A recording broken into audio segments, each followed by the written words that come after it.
I was about to leave. There's the Sprinter, and I'm like, I need to record the video. So the transmission's all in. I already test drove it. I will explain to you what kind of hiccups I had. So trainee's in, and I ended up being a good transmission. So the transmission had 260,000 miles on it. Let me turn the light on. So I bought this filter. It said 7.5 right there. It says 7.5, 7.9 quarts or 7.5 liters. So it's actually a filter like that.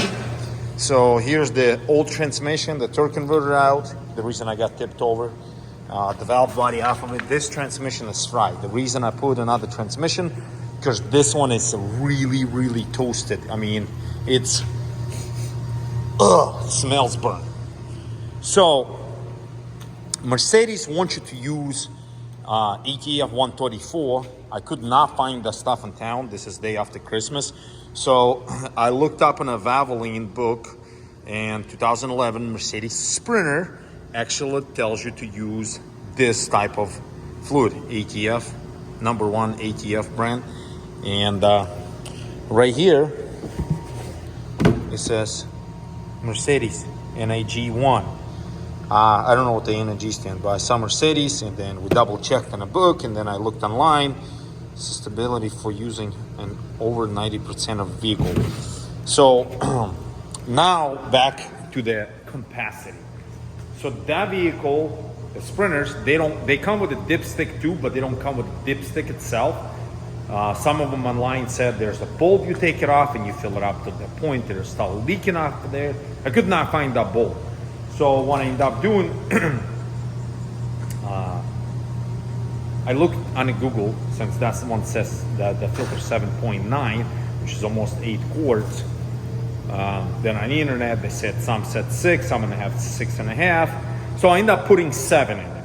And 7, then I shifted in gears, moved it forward, backward, so it seems fine.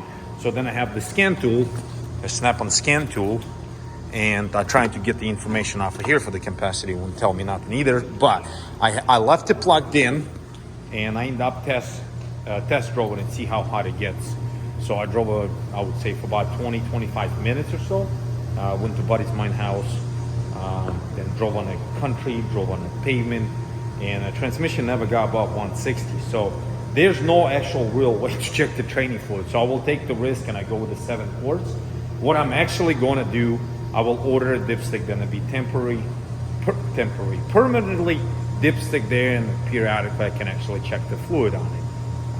And we'll see how the transmission will last, but planning to do really good maintenance on the transmission and the motor, because that Sprinter has 247,000 miles. In my previous video, it says it's 241. It's actually 247. Surprisingly, very surprisingly, no check engine light on. It was, but it was for the low battery BS. So look at that, nothing's on. The miles, 421,000. But by looking on the motor, this is actually a FedEx van. By looking on the motor, I'm wondering if they put a new motor in at one point in time. I don't know how many thousand miles in it, because usually by that many miles, they usually have tremendous amount of leaks. So my wife's car, which is a Mercedes GL350, has 141,000 miles, and it started drooling in some spots. Not too bad, but some drooling. And one of them is on oil filter housing. I got to change O-ring. I swipe my finger on it. That one is really, really clean. So there's plastic stuff coming out. So that thing was hit on the front, on the bottom a little bit. And I had this bracket up there kind of holding a DPF. I could not figure out who goes back in. So I looked at it. I'm like, it's fine, it will work without it. But apparently it kind of bolts in right here and right there. And that transmission, I could not find this. And though everything match up, or they never molded, because the transmission I got, it matches by the numbers, which is, there's the numbers. But that one came out of, what do you call it?